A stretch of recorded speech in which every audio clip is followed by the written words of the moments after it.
Avez-vous entendu parler de l'Islande récemment? Non? Pourquoi?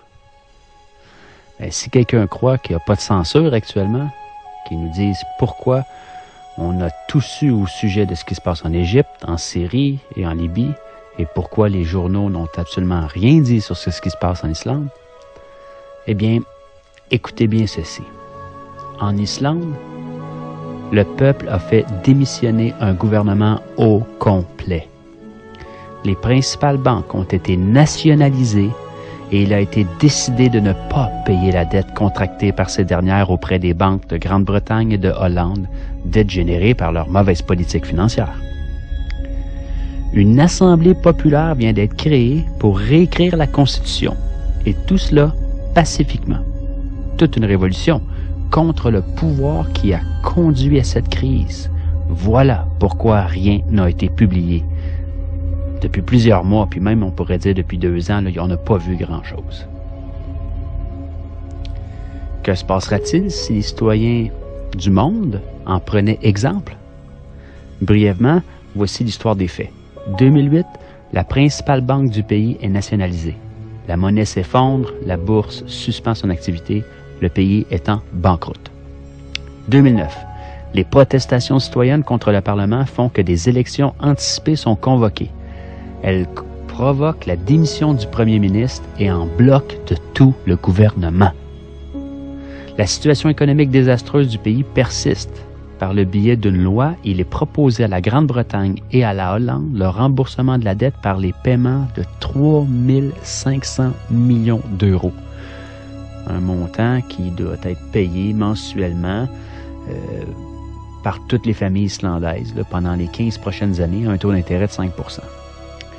2010, le peuple descend à nouveau dans la rue et demande que la loi soit soumise à référendum. En janvier 2010, le président refuse de ratifier cette loi et annonce qu'il y aura une consultation populaire. En mars, le référendum a lieu et le non au paiement de la dette remporte 93 % des voix. Pendant ce temps, le gouvernement a entamé une investigation pour régler juridiquement la responsabilité de la crise.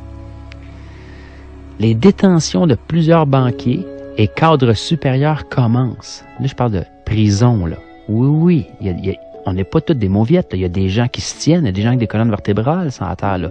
On n'en parle pas des médias, bien sûr, mais ça existe. Interpol lance une enquête et tous les banquiers impliqués quittent le pays. C'est comme des rats qui quittent le navire, là. Dans ce contexte de crise, une assemblée est élue pour rédiger une nouvelle constitution qui reprend les leçons apprises de la crise et qui se substitue à l'actuelle, qui est une copie, dans le fond, de la constitution danoise. Pour ce faire, on a recours directement au peuple souverain. On élit 25 citoyens sans filiation politique parmi les 522 qui se sont présentés aux candidatures. Pour cela, il faut être majeur et recueillir le soutien de 30 personnes. Assez simple. L'Assemblée constituante commence ses travaux en février 2011 afin de présenter, en partant des avis collectés dans les diverses assemblées qui ont eu lieu dans tout le pays, un projet de grande charte. Elle doit être approuvée par l'actuel Parlement ainsi que par celui qui sera constitué après les prochaines élections législatives. Voici en bref l'histoire de la révolution islandaise. Démission en bloc de tout un gouvernement, nationalisation de la banque, référendum pour que le peuple puisse se prononcer sur des décisions économiques fondamentales, emprisonnement des responsables de la crise, réécriture de la Constitution par les citoyens. Nous a-t-on parlé de ça dans les médias européens, canadiens, américains, japonais, dans le monde, partout? Est-ce que les médias de masse ont même touché au sujet? En a-t-on parlé dans les débats politiques, radiophoniques ou télévisés? A-t-on vu des images de ces faits à la TV? Bien sûr que non. Il y a ben trop de monde qui regarde. Le peuple islandais a su donner une leçon à tout le monde entier en affrontant le système et en donnant une leçon de démocratie au reste du monde. Mes sources, c'est la liste Parti de gauche 84 par Forum civique européen.